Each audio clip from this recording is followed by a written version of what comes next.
Hi, everyone. Welcome. You are here for Did We Flip Out?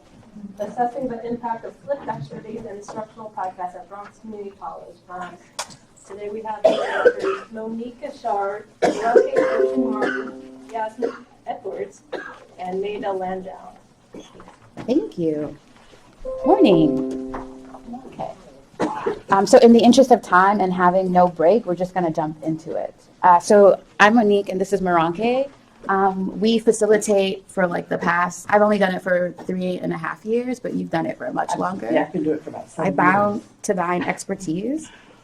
We've been facilitating a summer faculty development series on flipped instruction and Screencast podcast development. Okay, cool. So in this panel, it's less about Moronke and I and more about Yasmin and Maida.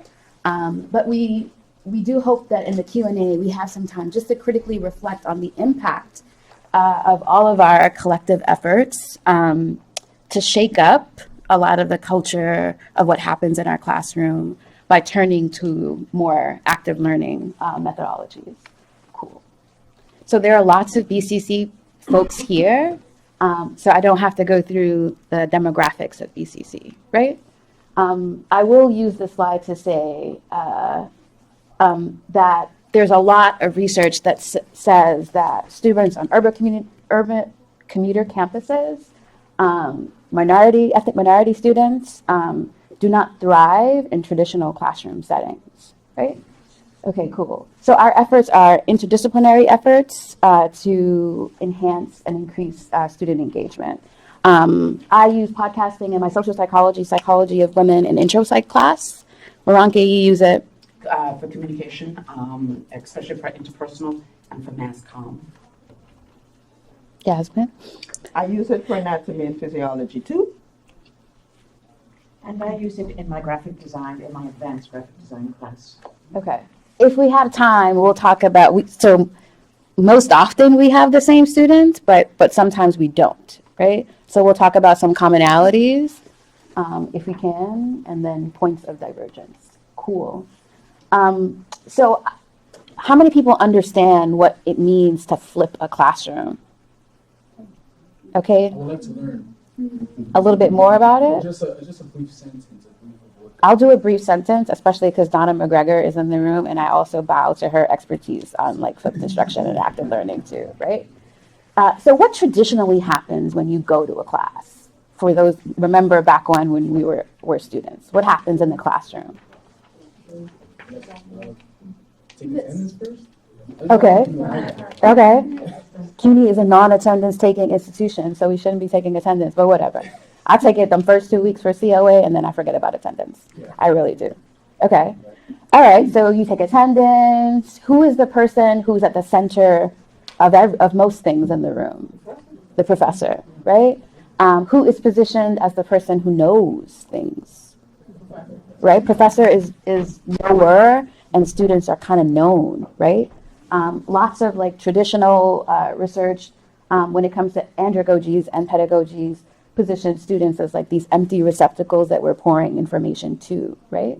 Okay, so also what happens in the classroom is students are being talked at, right? Not a lot of room, especially with all the content that we have to deliver, to have like group activities or intense discussions about things, right? What happens when students leave your class? They forget everything you said? Facts. Hashtag facts. They forget everything that you said, right? But the presumption is you've lectured on some content, you've assigned some, ideally they're supposed to read whatever you're going to discuss before class. That rarely happens, right? But I think we're idealistic that like we've done a preview and maybe they'll go home and they'll review that content, right? And some light bulbs will go off, right? So in its basic form, because there's so many approaches to flipped instruction, it's like switching that, right? It's switching what actually happens in the classroom, that it's a less didactic space that is centered on the professor and more a focus of active student learning. Does that make sense? And some people do that using videos that are assigned offline and then activities, group activities, other activities that are designed in class. You get the gist of it? Okay, I feel like both Yasmin and Maida's presentations, if you didn't understand what I said, you will understand it when you see what they talk about. Okay, cool. All right, over to Yasmin. Thank you. Hello, everyone. So I'm Dr. Yasmin Edwards, and I'm a professor in the Department of Biological Sciences. And I'm going to have to tell you something about myself that might be a little embarrassing, but I'm just going to say it loud and proud. I am a technophobe. I would be very happy in a world with rotary phones and TV service that begins at 6 a.m. and ends at around 10. That's my happy time. But that's not the world I live in, and my classroom is not about me. So I have to adapt to the world my students live in and the learning modalities and the information, the methods of information gathering that they prefer, right? So here I am, taking a podcasting course with Moranke and Monique, and I say, guys, I'm a technophobe, please be gentle with me. And they were. And so I'm going to talk to you about the way I use the flipped classroom model in Anatomy and Physiology 2 instruction. Now, Anatomy and Physiology is a pre-nursing requirement, and it's intense anatomy and physiology. It's a lot of content. My students tend to think that they're going to learn best when I talk a lot. So the more I talk about it and the fancier ways I say it, they think that's how they are going to learn. You all know that's not how it works. So for me, the flipped model is to let my students learn that their investment in time and engagement with the content will be the best predictor of how well they do. So again, because I'm a technophobe, you'll find that the way I organize my courses on Blackboard are really simple, nothing fancy. You're going to see Maida show you some really fancy stuff. So, don't judge me too harshly. So my Blackboard page begins like this. Everything is kept really simple. My content page looks like this. I tell the students each week which videos they must review, what the homework is for that week, and I remind them that they'll have a quiz at the beginning of each lecture. So when you open the folder, this is what you'll see. The video content, right? So I have the videos here. They link to those. Bronx Community College is now hosting our videos on a website or through a service called UJA. So I don't have to create a YouTube account because I prefer to keep this content private until I, get it nice and prettier and more beautiful. So for me, UJA was a great option. The other thing you need to know is the way that I produce the video content that I use. I use Screencast Nomadic, which allows me to record my screen, and it also gives me great editing options. I can edit the videos that I make. And I also use Prezi, which is what you're going to see in the video that I sampled that I'll show you today. So each week, the students are assigned 3 to 4 short videos. The videos primarily review the anatomy in the course.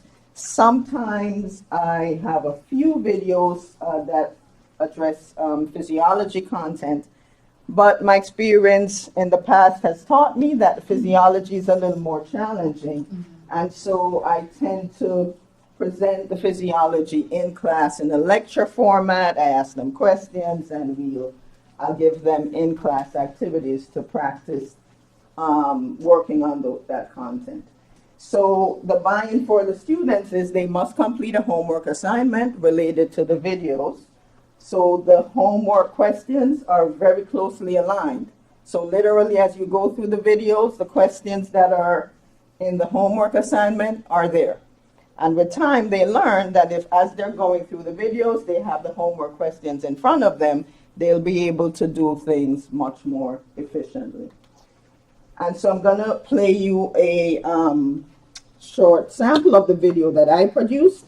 And here my homage is to Moronke and Monique, because I'm not kidding, I'm very horrible with computers.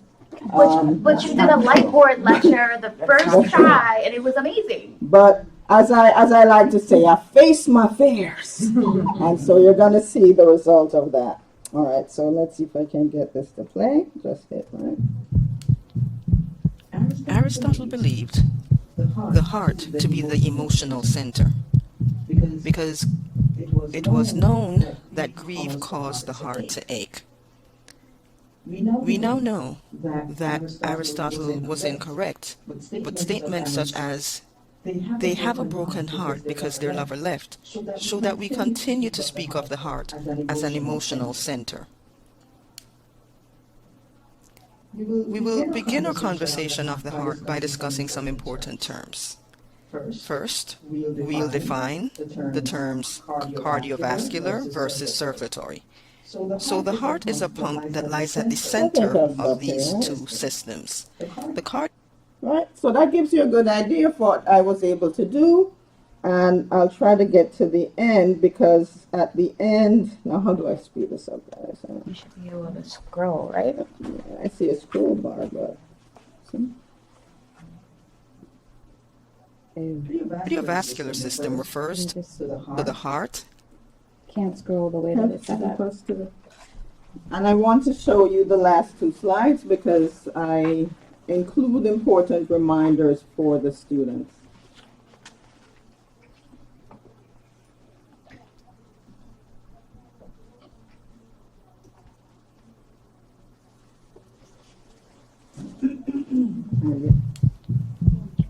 Aristotle believes. So go to the It's review. okay. Why don't you for this one's mine? That's okay. So at the end of that video, I have a slide indicating that they must complete the homework questions.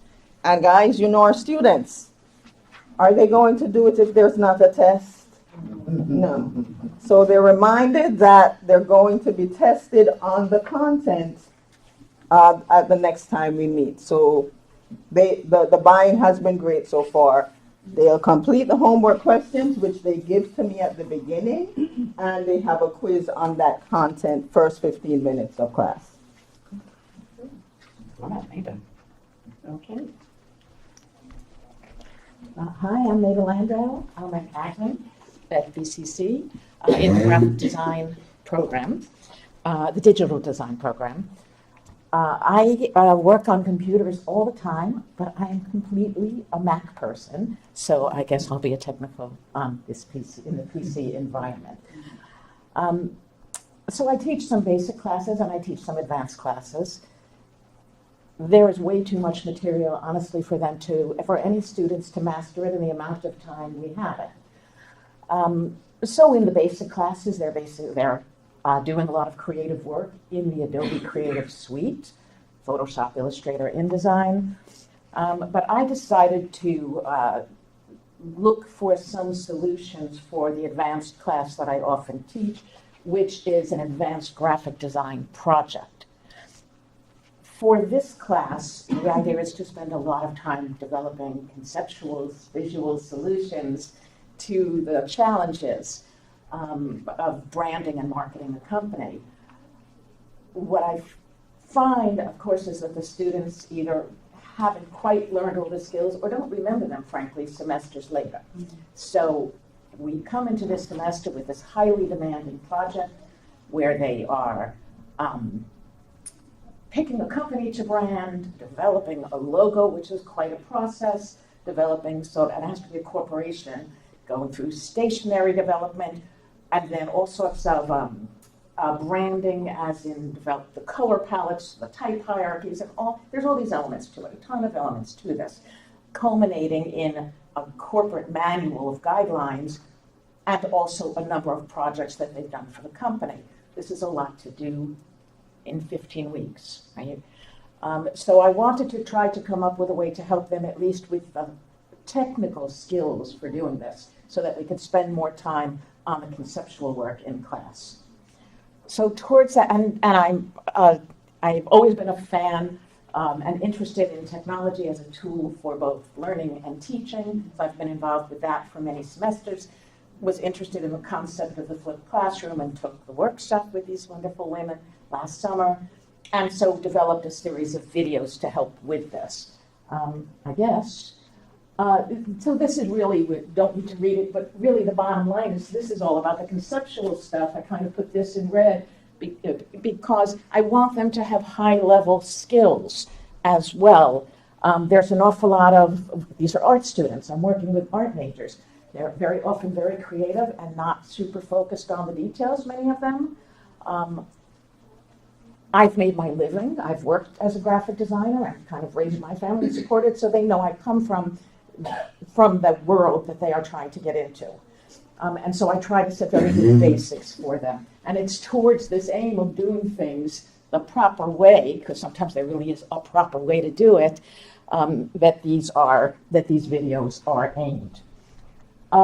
This is just sort of a sample of some of the pages, nothing to, I didn't bring all of the books, but part of sort of the conceptual design process that we're focusing on. So flipping the classrooms gave us the ability, for flipping certain lessons gave us the ability to say, watch these videos to remind yourself of these skills. Then if you have questions, bring the questions to class so that we didn't have to spend our classroom time on this. So this is just an opening screenshot that, frankly, I put up here in case I couldn't get on to play pause it. I do end up giving a lot of long lessons, but it's a little bit different because I'm working in a computer lab with these students. So while I'm giving the lesson, they're doing it. So it's hands-on. So there's generally a pretty high level of interest in working along with the lessons. So I'm not just lecturing, we're always working together. So I don't face some of those challenges of a lack of interest. These are art students in an art major. Most of them are interested, almost all of them are interested. So I needed them to see my screen. So I also used Screencast to capture what was happening on the screens as I speak to them in the video. And I'll show a little bit of one right now. So the other thing is, since I'm teaching the graphic design environment, things need to look a certain way if I'm trying to set the bar for that as well. So that is another consideration. We don't use PowerPoint. We don't use software like that. I'm not saying it's a bad thing. I'm just saying that's not industry standard for the kind of work we're doing. So I think with that said, let me try to show you a little something from PlayPosit. And the other thing that happens, and maybe we can keep the volume quite low on it if that's okay. The other thing that happens with these videos is they are longer than they should be. When we first started taking the class, we talked about these sort of bite-sized lessons. But again, because I'm in an environment where what I'm teaching them to do, they are actually doing at the same time. I'm really walking them through a large series of steps, and they are longer than they would otherwise be.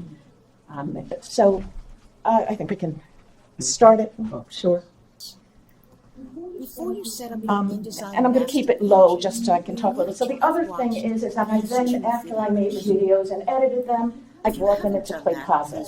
So PlayPosit is an environment where you can stop a video and insert questions for them to answer, right? So that at various points in it, I stop, I ask them some questions. We'll get up to that in a fast forward it to that. Here I'm referencing, I made a series of 5 videos.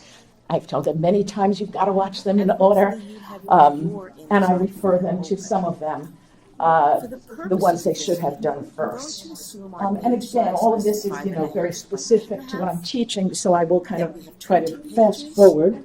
And that we have set up each page as 2 columns. But please, that is So only this an keyboard example. for that. You go So I'm going to try to bring this to a point. And you can see, actually, sort of let me go back to that if you saw.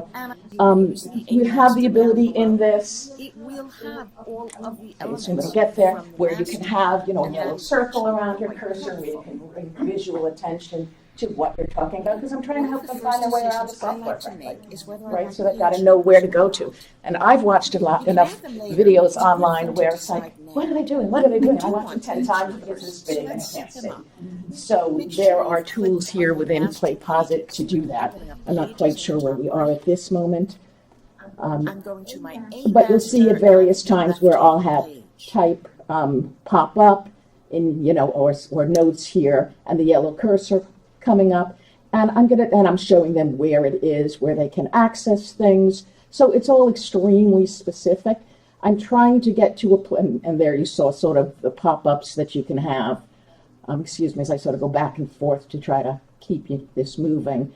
And I think right now I'm very close to a place where the questions will pop up. The page numbers will populate automatically. Sometimes you need exceptions to this. If I'm We'll reading this cover that correctly. in the next video.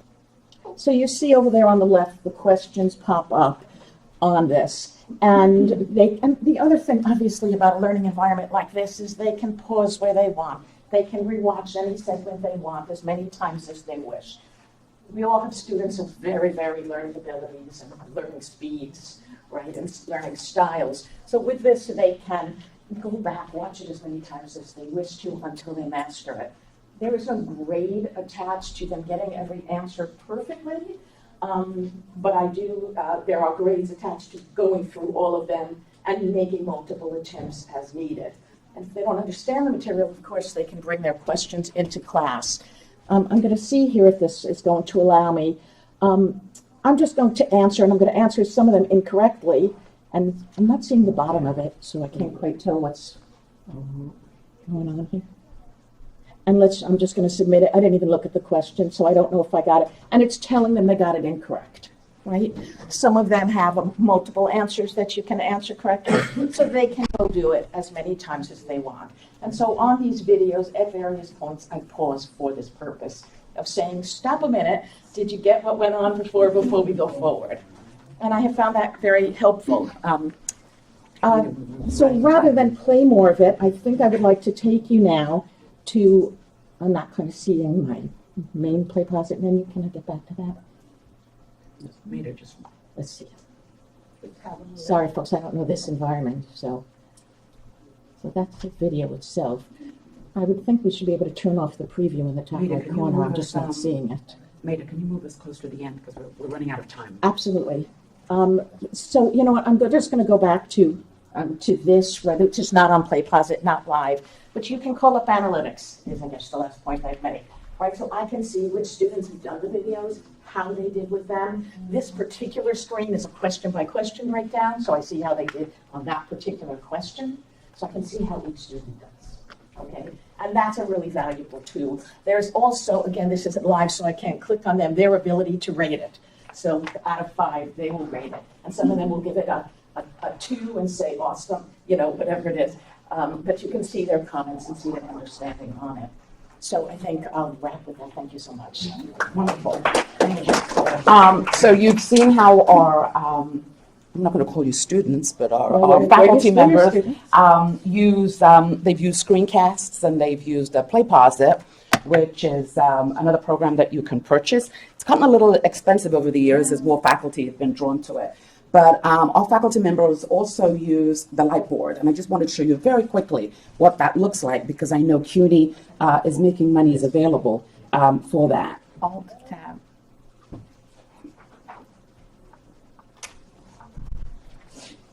You have to keep on it. It's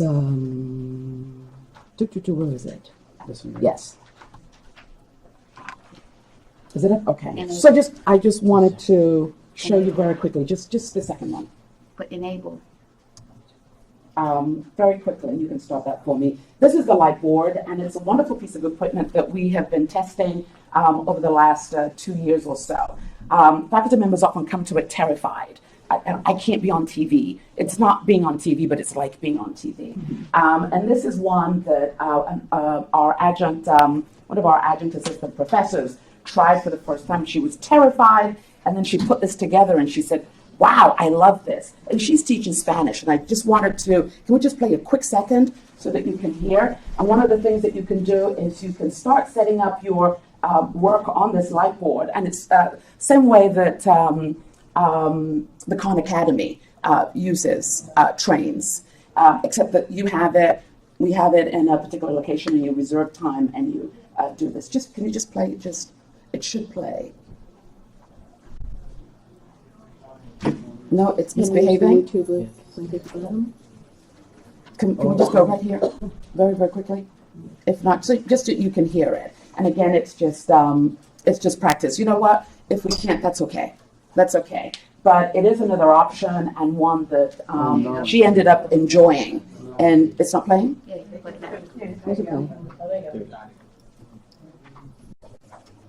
And she loves it, and this is what she uses to teach now. So, Buenos días, clase. ¿Cómo están? Hoy vamos a ver un tópico que es un poco difícil para los hablantes de inglés, porque eso no existe en inglés. Primeramente vamos a empezar con la estructura de la oración en español. Sujeto, verbo, objeto directo. Un ejemplo. Yo miro a mis estudiantes. And we don't have to go too much further, but you can see the value of something like this when you're teaching Spanish or another language to students in class, and their minds are like, I missed it, I don't get it. With this, they can replay that actual lesson. And as Maida said, and Yasmin said, they can replay it over and over and over until they get it, and even bring some of those questions to class. So with that, I'm going to leave you. If you have any questions, we can take a few seconds to answer any questions that you may have. Come up front, ladies. Thank you so much. So any questions, feel free. Yes, go ahead. Thank you for your presentation. It was great. Like these models of flipped learning are awesome, and I'm wondering how students felt about them. How did it go? What did they say? What's kind of the feedback you've gotten? So I actually try to include my student comments. So the comments ranged from exactly to Moronke's point.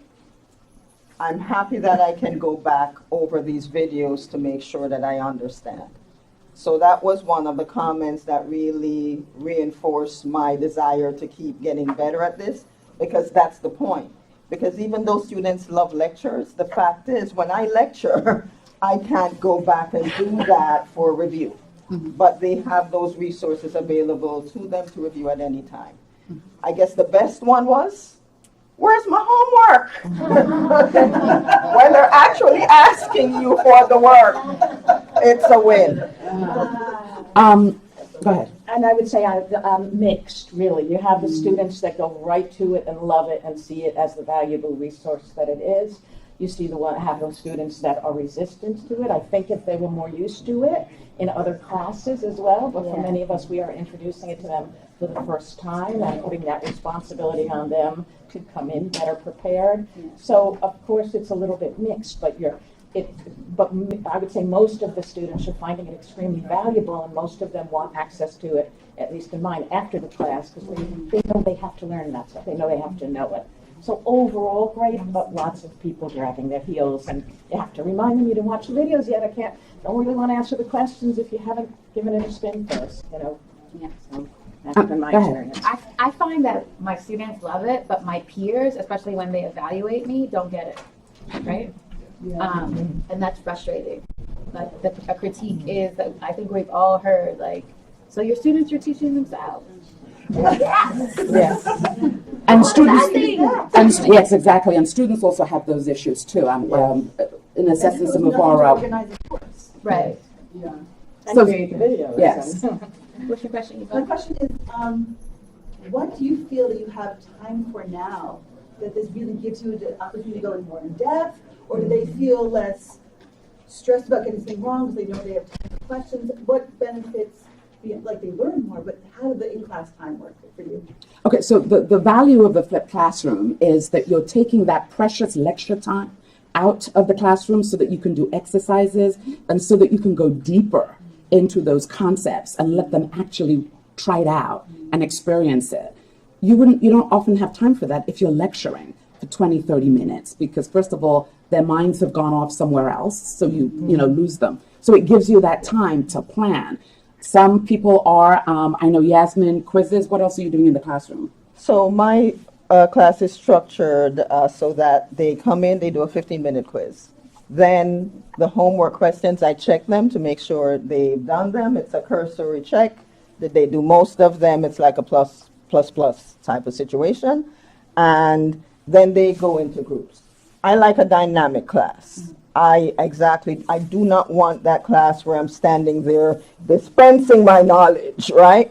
So in my class, they break up into groups and they go through the homework questions to review them. And this is where we then address their concerns. So if they had questions about a specific thing, so what I have them do, I say, you're responsible to present different questions to the class. So it's from the homework questions. So it's a very dynamic class. It's them working together. They're very collaborative. There's a greater sense of cohesion, and my retention numbers are much better. So the dropout numbers before I flipped could be 30, 40%. I started with 22 students. I still have 18. Yeah. Okay. You have one last question and then we're out of here, please. I love what you guys are doing, and I've seen how Blackboard works. I'm noticing that it's a step towards singularity, or emerging tech with the human experience. However, ed tech being new to the industry, especially in education, do you feel that we are ready to, how can you say, automate that experience and allow teachers to now be in the classroom and talk to these students individually? I do see a benefit of individualized learning happening at a much faster rate. However, I guess accessibility being a marathon, I understand that there are some prerequisites or precautions that should be taken before introducing such a revolutionary, how can you say, technology like this. What are your thoughts on that? I wouldn't quite call it revolutionary. I think our students are really there. If you prime them for it, if you say, as in your syllabus, and I think that you pointed out in your syllabus, you're going to be required to do this. Students say that they look at these videos on the subway, right? Or on the bus, right? And then they can go home and then they can perfect it. So it's not revolutionary. I think what we have to do is change our mindset as to, do we want to do active learning? Because flipped learning is about involving your students in that learning. And some of us actually have our students create their own videos using Screencast, and my students love it. And they say they like the fact that they can create knowledge. And also when I tell them, when you have a textbook, this is one perspective. Bring another perspective to the table. And with the flipped classroom, they can do that. And then they share that knowledge with their others. Can I just briefly 10 seconds add? Sure. I would say